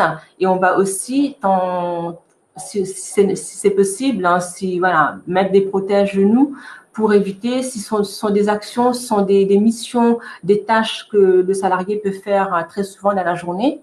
Il est fortement conseillé dans ce cas-là d'avoir des protections aux genoux pour éviter de se faire mal. Porter la charge, donc bien tenir la charge, le porter près du bassin, d'accord. Remplir les seaux de moitié au lieu de remplir complètement pour éviter ce poids, cette charge. Pousser le chariot et non le tirer. Hein, donc, on voit à l'image, donc on tire, donc on préconise plus de pousser que de tirer le chariot. Des tâches debout statiques, donc les pieds écartés, donc c'est mieux, on a moins de fatigue si on garde les pieds un petit peu écartés que d'avoir les jambes collées. Ce sont des astuces qu'il faut communiquer régulièrement, donc n'hésitez pas donc à relancer, à faire des petites sessions de sensibilisation, s'il faut le faire une fois par semaine, voire une fois par mois. Donc c'est très très important d'informer et de sensibiliser les équipes par rapport à ça. Pour vous permettre, là on rebondit un petit peu sur les possibilités de formation, donc pour permettre aux salariés ou aux responsables, les responsables de secteur, etc., pour pouvoir après transmettre les informations, donc il y a des possibilités de formation. Donc là, on va plus se rapprocher du PRAP, hein, tout ce qui est prévention des risques liés à l'activité physique. Cet organisme, ces formations sont modernisées donc régulièrement, donc les astuces, les possibilités, donc tous les nouveaux moyens, etc., sont communiqués aux salariés, aux encadrants, pour justement avoir les bons gestes, hein, et postures. Il y a des conseils aussi adaptés, hein, ils adaptent régulièrement les conseils pour justement tenir compte de la situation du travail réel. Et bien entendu, il faut surtout penser au recyclage des formations, parce qu'une formation, si on ne fait pas de recyclage, si on fait une formation il y a 10 ans et au bout de 10 ans, on n'est pas reformé, on n'a pas de nouveautés, on n'apprend pas de nouvelles choses, donc forcément, on va pas avoir les nouveaux outils qui sont disponibles pour nous aider dans le cadre de la prévention. Alors, comment ça se passe, hein, donc pour communiquer, idéalement les réunions d'équipe, hein, donc on entend bien que dans ce secteur c'est pas évident de mobiliser tout le monde tous les jours, mais il est quand même très important de faire des réunions régulières animées par le chef d'équipe. Ça va être transmettre des documentations de sensibilisation sur les TMS, surtout rappeler régulièrement des bonnes pratiques, comme je le disais tout à l'heure. Donc, le rappel des bonnes pratiques, donc c'est très important, que ce soit organisationnel ou technique. Il est très important de faire des piqûres de rappel. Des échanges de pratiques, échanges de stratégies entre les opérateurs. C'est vrai que souvent, on met en place des choses qui fonctionnent bien. Donc, du coup, on peut les transmettre aux collaborateurs, dire, voilà, moi, je fais ça. Donc, voilà, ça fonctionne. Donc, les échanges permettent aussi d'adapter et de mettre en place des choses sans forcément peut-être aller vers des choses coûteuses. Impliquer surtout, très important aussi, c'est l'implication des salariés dans la recherche de solutions, parce que c'est le salarié qui est sur le poste, c'est le salarié qui rencontre les difficultés, donc c'est le salarié qui pourra dire quelles sont les problématiques que je rencontre. Donc, il faut l'impliquer, et c'est comme ça qu'on avancera et qu'on trouvera des solutions d'adaptation ou d'amélioration des conditions de travail. Et en présence de partenaires externes, donc expliquer effectivement les TMS, ce que c'est, explication des TMS. Tout à l'heure, Véronique vous a donné une définition des troubles musculo-squelettiques. Alors, la former aussi les personnes à l'utilisation de nouveaux matériels, effectivement, dans le milieu de la propreté, et ben, souvent, il y a des choses nouvelles, des outils nouveaux qui apparaissent, qui sont sur le marché, mais pour ça, il faut encore faut-il, former les personnes à cette utilisation. On ne met pas en place un matériel sans former les salariés. Et puis surtout, la présentation des bonnes pratiques quotidiennes. Donc, encore une fois, voilà, les bonnes pratiques, c'est ce qui encore, il va protéger les salariés contre les TMS et les arrêts maladie. Les réunions d'équipe, donc le chef d'équipe, c'est lui le garant de la culture de prévention au quotidien. C'est le chef d'équipe qui va rappeler en effet régulièrement les salariés le matin sur les chantiers ou peu importe. Alors voilà, donc les bons gestes à avoir, les bonnes postures à avoir, les équipements, voilà, les bons équipements de protection, les bons équipements de protection, pardon. Donc ça, c'est le chef d'équipe qui a ce rôle et c'est un rôle très, très important au sein de l'entreprise. La formation professionnelle, donc les salariés donc qui sont en poste. La formation, ça peut concerner des salariés qui souhaitent monter en compétence pour X raisons. Ça peut être des raisons, je veux passer à autre chose, donc je me forme. Mais surtout, il y a des salariés qui peuvent se retrouver en inaptitude, au risque d'inaptitude sur le poste, parce que le poste n'est plus adapté pour X raisons, pathologie, problèmes de santé, etc. Donc le poste actuel ne convient plus, donc ce qui fait que la formation professionnelle va permettre à ce salarié de se former et surtout, on va parler de maintien dans l'emploi. Donc, la formation va permettre à la personne de se maintenir en emploi. On va trouver des postes en entreprise pour pouvoir le positionner sur un poste adapté. La formation professionnelle, c'est aussi pour maintenir la connaissance des managers, des nouvelles formes d'organisation, pareil. Donc, c'est pas uniquement les salariés, souvent qu'on doit former, mais les responsables d'équipe, les managers. Souvent, on doit aussi, il y a des nouvelles connaissances. Donc, ces formations permettent aussi aux responsables, aux encadrants, d'avoir les nouvelles, de prendre connaissance des nouvelles technologies via les formations.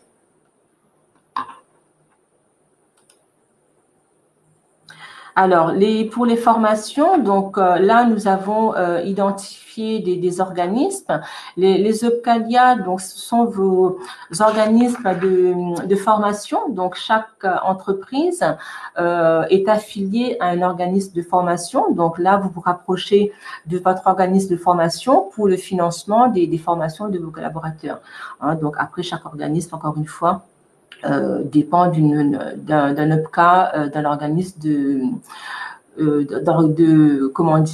d'agrément différent. Donc après, c'est aux entreprises de voir vers qui se diriger. On passe ensuite au support de communication.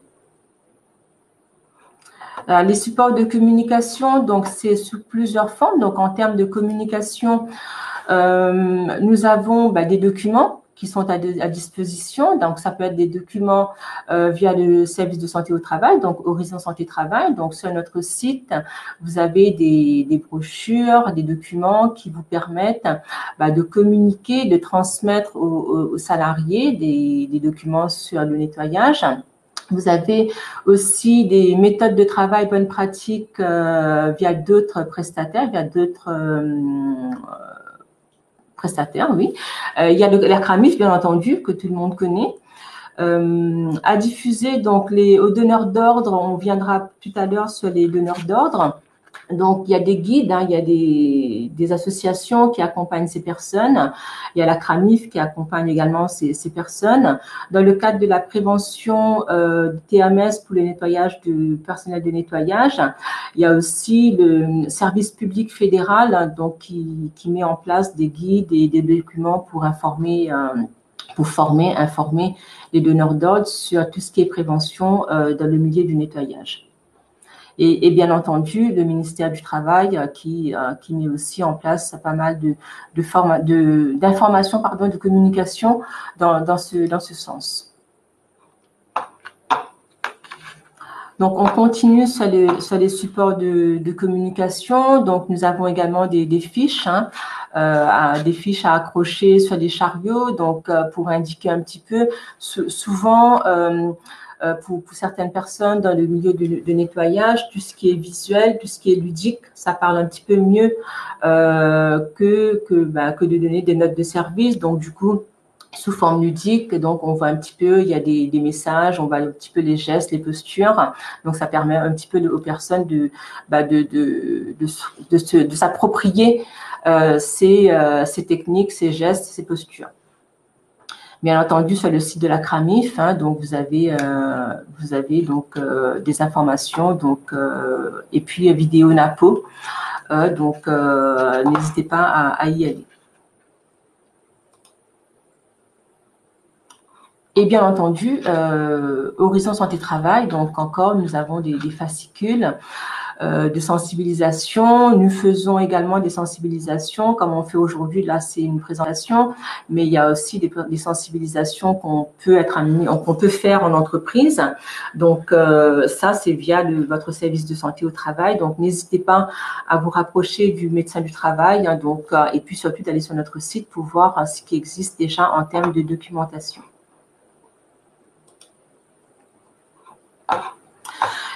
Encore, on continue sur les supports de communication. Il y a des posters, l'information aux salariés.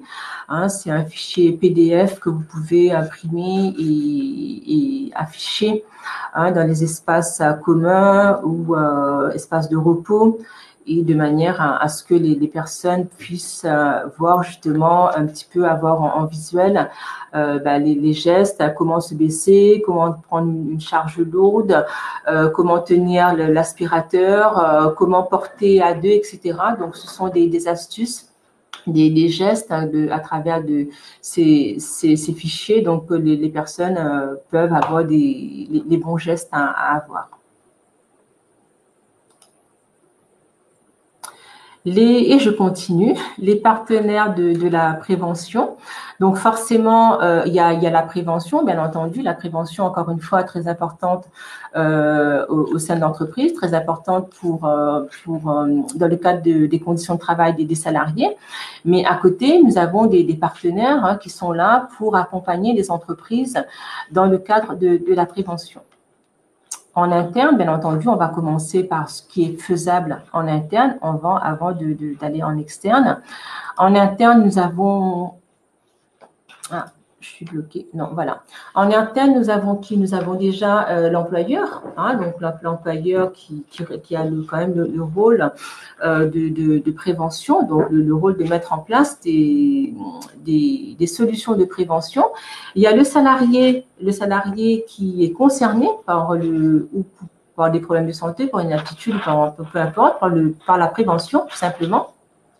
Et bien entendu, le médecin du travail, son rôle est important dans le cadre de la prévention aussi, parce que c'est le médecin du travail qui peut-être va identifier avec le salarié lors d'une visite médicale, qui va identifier ses problématiques, qui va dire, voilà, il y a une problématique de santé, il y a des difficultés. Donc là, du coup, en interne, c'est un travail d'équipe, employeur, salarié, médecin du travail.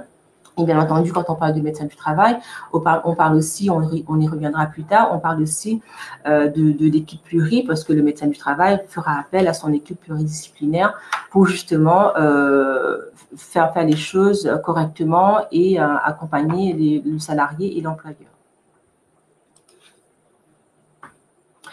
Le CSE, bien entendu, ils ont aussi leur rôle dans le cadre de la prévention. S'il n'y a pas de CSE, si c'est des petites entreprises, il y a certainement un délégué du personnel. Donc, il est important de consulter les personnes du CSE, de consulter le délégué du personnel. Ces décisions doivent être prises un petit peu en commun, donc voilà, employeur, médecin du travail, CSE. En amont, bien entendu, à partir du moment où on fait une démarche en amont, on contribue à la protection des salariés et surtout à l'amélioration de ces conditions de travail. Alors, le service de santé au travail, c'est nous. C'est nous, et bien entendu, comme je disais tout à l'heure, nous avons un rôle à jouer dans le cadre de la prévention des salariés en entreprise. Nous avons un rôle à jouer auprès des adhérents, et ce rôle passe effectivement, cette intervention, pardon, va passer par le médecin du travail qui reste votre interlocuteur pour toute demande.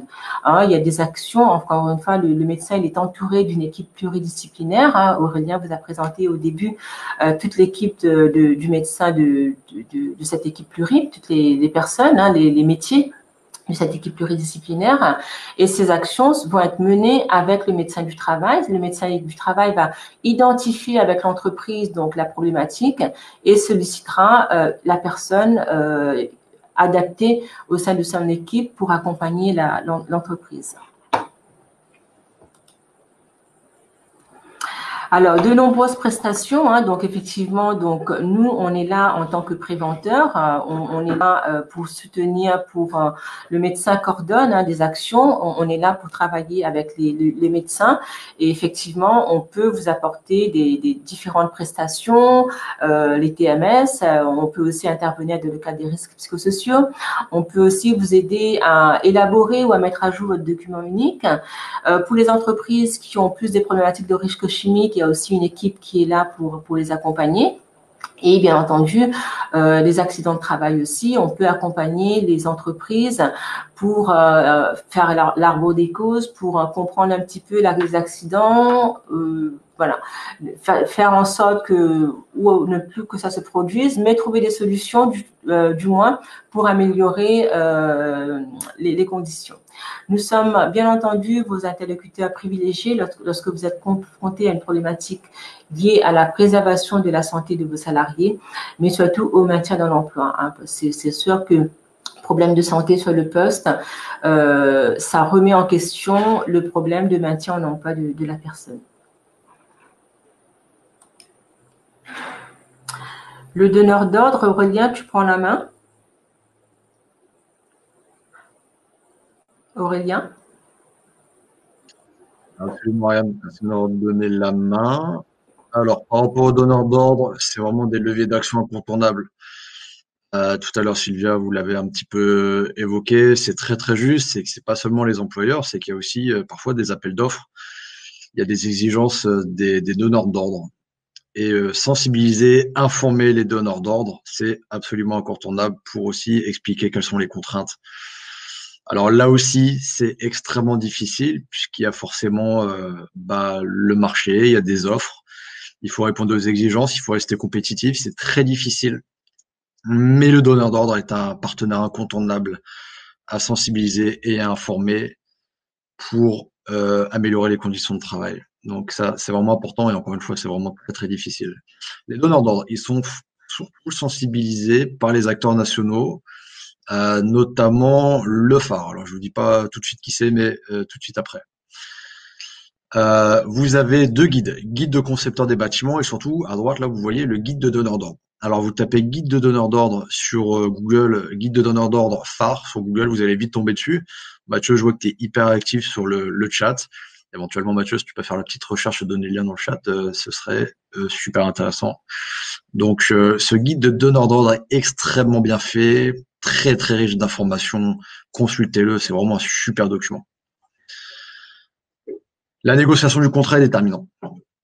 Pour les conditions de travail, identifier, ne serait-ce que pour identifier en amont les difficultés des locaux, les points d'eau, les zones de stockage. On voit beaucoup dans les bâtiments, il n'y a qu'un point de stockage au rez-de-chaussée par exemple, et donc il faut aller au 3e, 4e étage par escalier éventuellement s'il n'y a pas d'ascenseur, avec tous les accessoires, donc les espaces de stockage, tout ça, identifier en amont pour les répartir le plus possible, c'est très important, et tout ça avec un plan de prévention commun. Souvent, c'est difficile aussi de croiser les donneurs d'ordre. On l'a vu tout à l'heure à cause des horaires atypiques, c'est quand même assez compliqué ce qui peut exister pour faire le suivi des difficultés entre des deux côtés. Il peut y avoir un carnet de liaison partagé entre les parties. Super Mathieu, merci beaucoup pour le guide dans le chat. Donc le carnet de liaison, il est très très important aussi. En tout cas, il est intéressant pour échanger quand on voit pas forcément les gens. C'est un outil de communication et d'échange afin de trouver parfois des solutions aux éventuelles contraintes rencontrées dans l'activité. Le donneur d'ordre aussi, hein, souvent garant du matériel qui est mis en place. Donc informer, sensibiliser le donneur d'ordre sur le type de matériel à acheter en fonction de l'activité.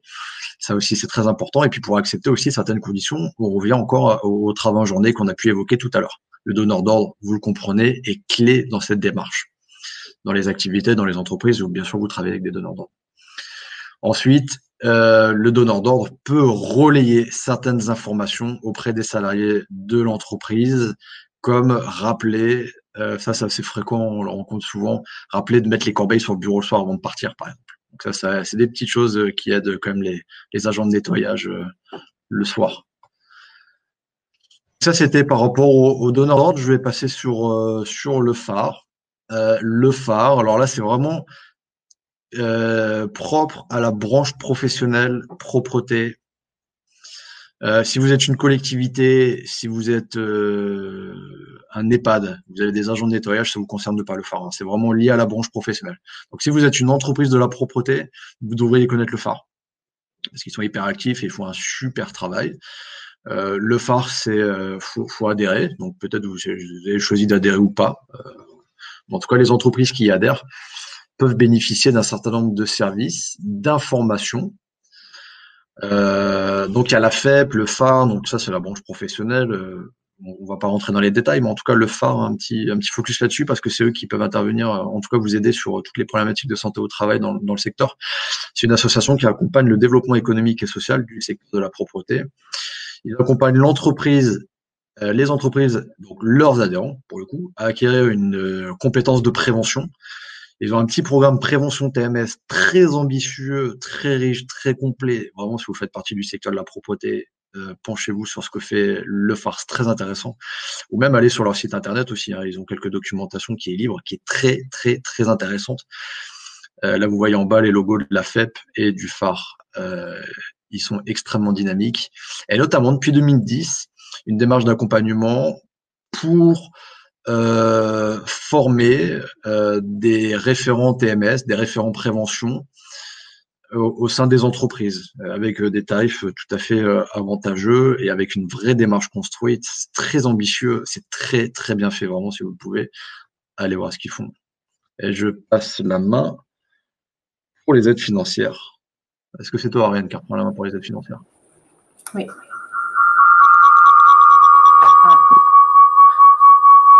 C'est vous? C'est bon. Excusez-nous. J'ai une collègue, on a des collègues qui présentent en même temps à côté, donc du coup, ça fait, excusez-nous pour le bruit.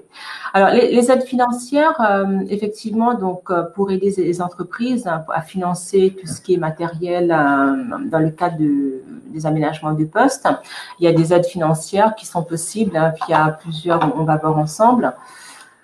Il y a déjà la CRAMIF, donc la CRAMIF qui apporte des aides pour les entreprises de moins de 50 salariés, qui est plafonné à 25 000 euros.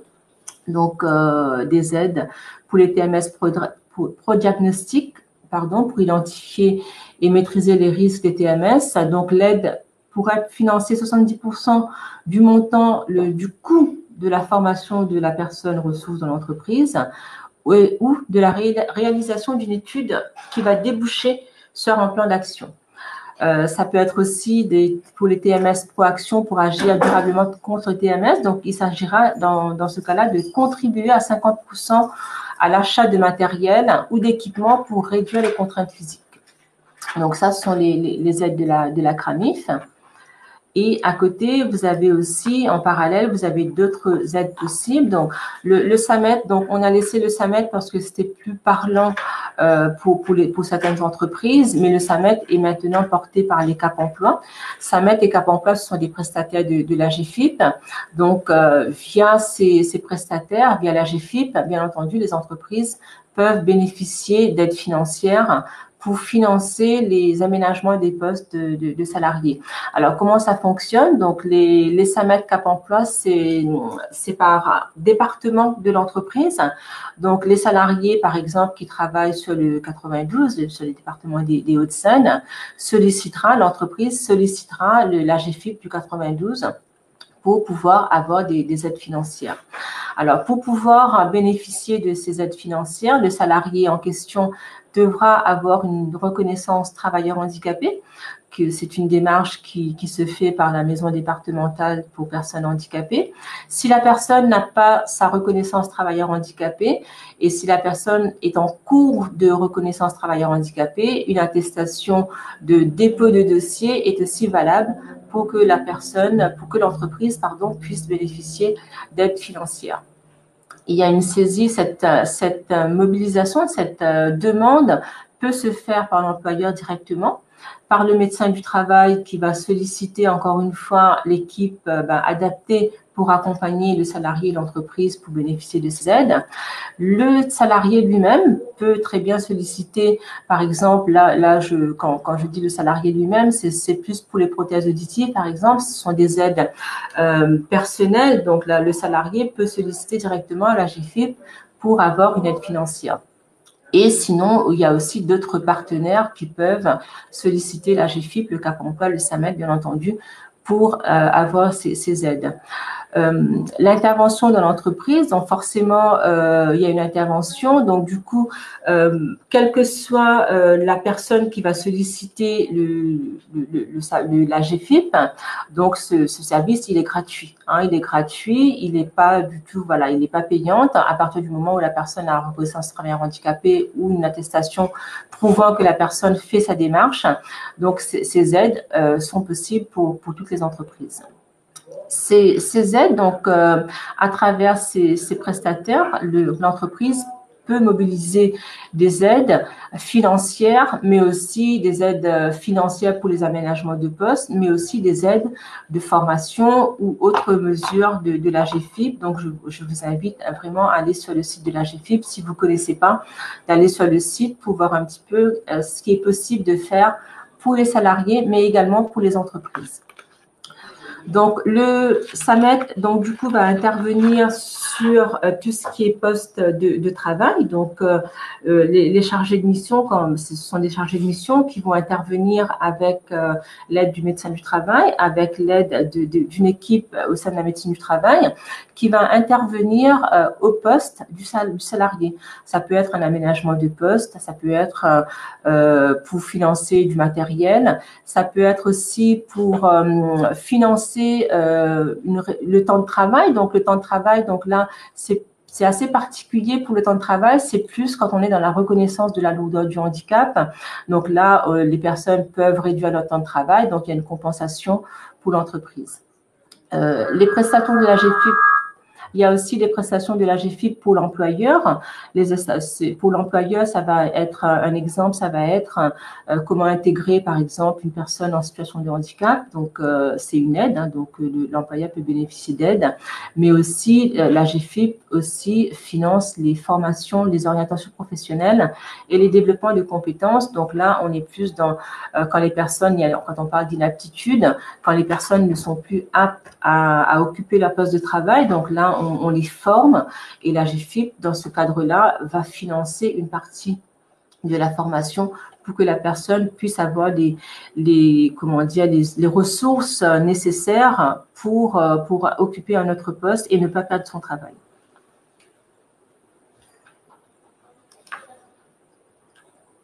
Je passe le relais à ma collègue Clotilde pour tout ce qui est pour la suite du déroulement.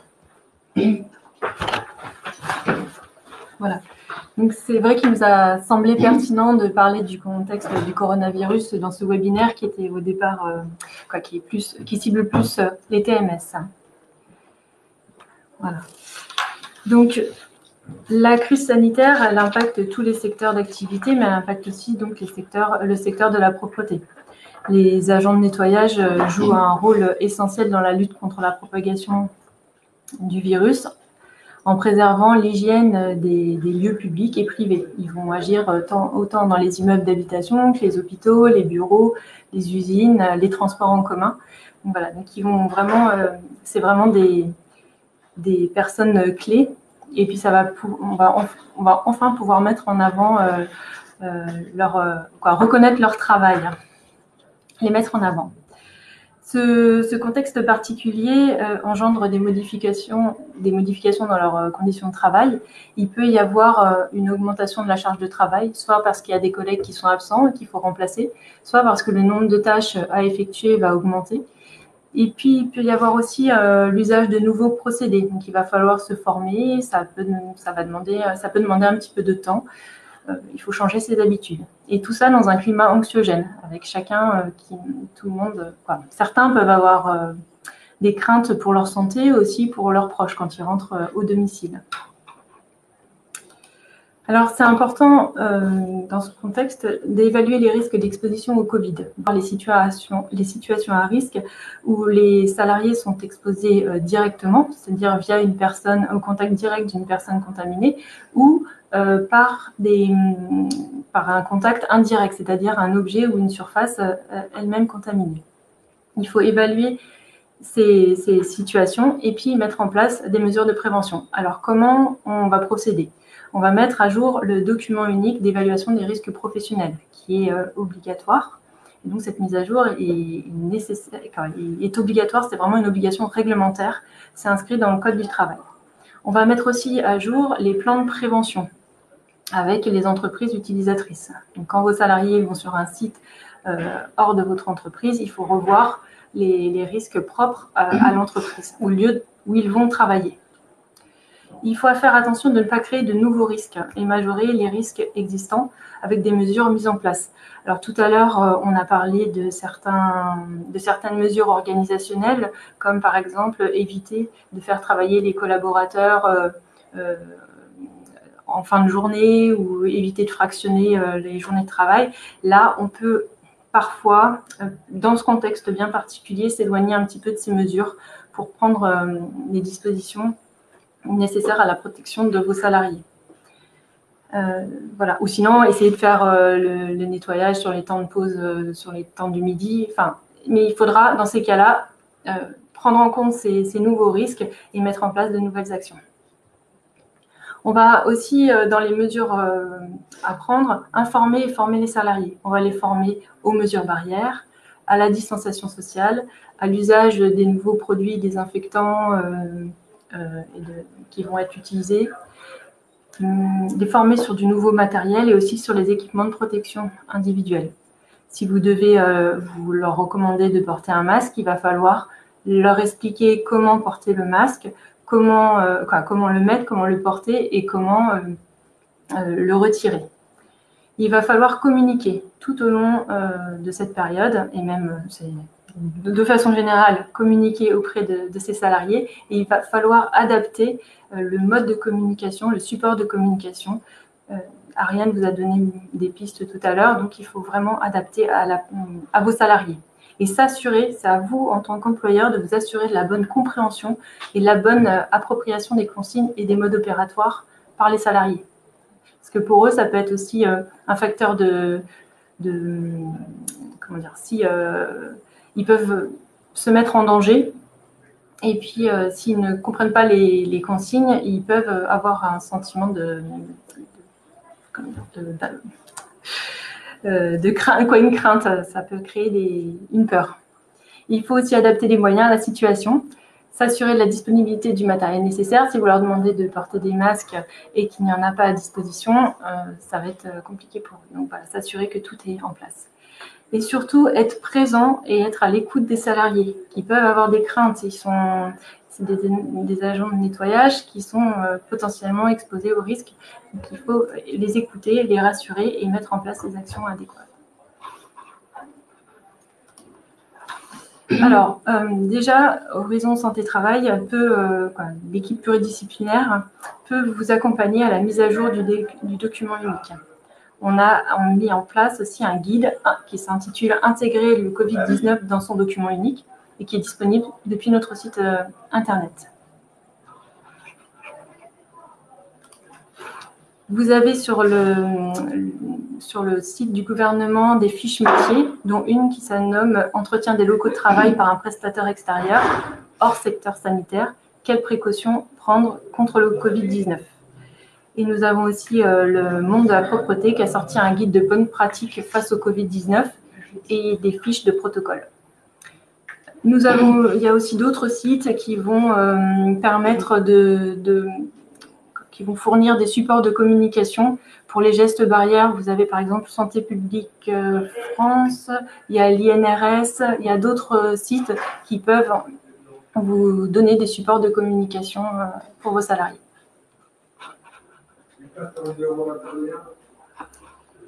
Voilà. Alors, je vais laisser la parole à mes collègues pour les aides. Absolument, je vais reprendre la main sur les aides. Merci beaucoup, Clotilde. Sur les aides, donc c'est bien nos aides, les aides d'Horizon Santé Travail. Alors par rapport à nos aides, qu'on peut faire nous, et c'est déjà des choses qu'on a un peu évoquées là, déjà actuellement avec le document unique à l'instant. Ce qu'on peut faire auprès de nos adhérents, c'est les aider à élaborer ou à mettre à jour leur document unique. Alors on va pas le rédiger pour nos adhérents, mais on va donner des outils, des aides et des accompagnements dans ce sens. Ensuite, les fiches d'entreprise, ça c'est quelque chose que nous on réalise, c'est nos assistantes de prévention qui les réalisent. Les ergonomes, on est plusieurs là lors de ce webinaire, donc avec des démarches ergonomiques, des diagnostics ergonomiques, voir quels sont les facteurs de risque et vous aider à identifier des pistes d'amélioration et vous accompagner aussi loin que vous le souhaitez pour les mettre en place. Ensuite, les actions de maintien en emploi. On a alors tout à l'heure, ma collègue Ariane vous a présenté Cap Emploi. On a nous aussi une cellule de maintien en emploi pour maintenir les salariés au travail. Et puis aussi pour aménager leur poste de travail, vous aider, tout ça. On a vraiment une équipe pour avoir une démarche globale sur ce sens-là. On a aussi des ateliers de sensibilisation qu'on peut faire auprès de vos opérateurs. C'est un format qui dure 1 heure, qui est beaucoup plus interactif que celui-ci. Effectivement, puisqu'on fait participer les personnes, on les fait réagir, on les fait partager leur expérience, et c'est souvent des petits ateliers qui sont très enrichissants et avec beaucoup d'échanges, beaucoup de participation. En général, ça plaît beaucoup. Donc, si vous êtes intéressé, n'hésitez pas à revenir vers nous par la suite. Le forum TMS, ça, on n'en parle pas puisque on l'a pas mis en place. Alors, ensuite. Donc ça, c'est nos aides, nos accompagnements. Vous l'avez compris, hein, autour du médecin, il y a une équipe pluridisciplinaire avec beaucoup de spécialistes. De toute façon, si vous avez une question de santé au travail, faites appel à nous, TMS ou hors TMS. Et donc là, je vais passer la main à mon collègue Laurent Almedioni. Laurent, je viens de t'activer en tant qu'animateur. Tu peux normalement activer ta caméra et ton micro. Et Laurent, vous présentez une démarche de prévention encore plus large. Et après, ce sera la fin de la présentation. On fera une petite conclusion ensemble après. Merci Aurélien, merci à tous. Donc Laurent Almedioni, ergonome également au sein d'Horizon Santé Travail. Et je viens vous présenter rapidement, hein, mais voilà, mettre le pied dans la porte, comme on dit, de la QVT. Alors la QVT, on peut en entendre parler pour différentes entreprises qui se disent, ben nous on a fait de la QVT, on a ajouté un baby-foot dans notre entreprise, ou alors on a mis une conciergerie. Ben pour nous, c'est pas ça la QVT. La QVT, c'est une démarche globale, d'analyse globale de l'entreprise qui va interroger les 6 pétales de la marguerite que vous voyez.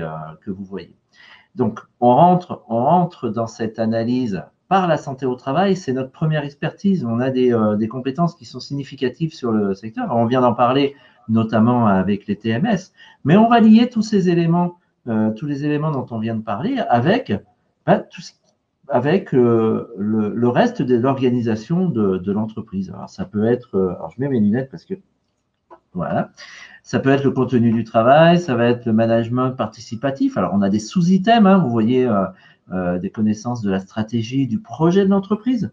Ça peut avoir une importance significative. Par exemple, si vous mettez en place une démarche sur les TMS, connaître la stratégie de l'entreprise, savoir que dans 2 ans, par exemple, elle va changer de locaux, eh ben, ça va devoir être intégré dans cette analyse globale. On peut parler des compétences du parcours professionnel avec la GPEC, de l'égalité professionnelle pour tous avec l'équilibre vie professionnelle, vie personnelle, par exemple. Donc, on va interroger tous ces éléments pour avoir une vue globale et systémique de l'entreprise. Alors ça, c'est une démarche qui a été élaborée par l'ANACT, l'Agence nationale de l'amélioration des conditions de travail. Alors, nous avons un autre organisme, hein, qui a travaillé à partir de cette démarche, l'ANACT, et qui propose une certification avec laquelle nous avons un accord avec eux. Alors, on met en place ou pas la certification, mais on peut toujours, et dans tous les cas, créer et mettre en œuvre une dynamique sur la qualité de vie au travail. Alors, la marguerite est devenue ici un camembert, mais toujours découpé en 6 avec les 6 items qu'on retrouve dans l'un ou l'autre des schémas. Alors, je ne vais pas m'attarder plus longtemps sur cette présentation de la QVT. N'hésitez pas à venir à nous solliciter pour poser des questions et pour voir si une démarche peut être envisageable chez vous. Et je voudrais terminer avec cette QVT dans notre période post-Covid. Alors, cette période post-Covid doit générer des interrogations. Alors, on a vu, Clotilde vient de nous en parler sur le changement de la charge de travail. Je vais les prendre peut-être dans l'ordre. Hein. C'est l'entrée par la santé avec la protection de la santé physique, de la santé psychologique des salariés.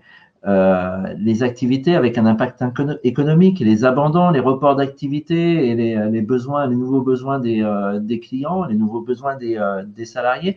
Il va falloir leur apporter et leur fournir des masques. Il va falloir peut-être avoir un matériel un petit peu différent pour cette situation Covid. L'organisation mis à mal faute de matériel, de disponibilité dans le temps. Hein, on a vu que sur des situations de nettoyage, il fallait augmenter le nettoyage ou alors ajouter des missions à l'agent de nettoyage. Des activités critiques à maintenir et d'autres à réduire ou à annuler ou à inventer. Un surcoût à intégrer et à financer, un dialogue social sur les horaires à aménager, les lieux de travail, etc.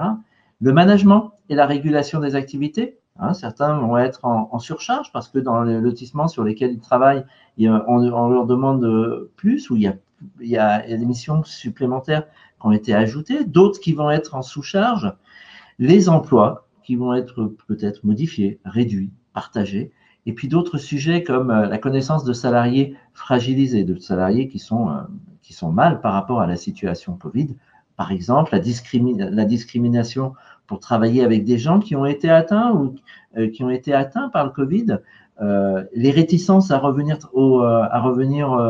travailler, à prendre des transports en commun, etc. Ces 9 points constituent pour moi des questionnements quasi obligatoires dans la situation qui est la nôtre aujourd'hui. Et à partir du moment où on a ces 9 points de questionnement, eh ben on a déjà bien entamé le débat sur la QVT. Donc, pourquoi ne pas en profiter à ce moment-là? Voilà, j'en termine là, mais n'hésitez pas à revenir vers nous. On est là pour vous accompagner sur ces démarches.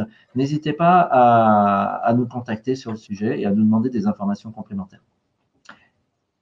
Merci beaucoup, Laurent. Alors, c'est la fin de cette présentation.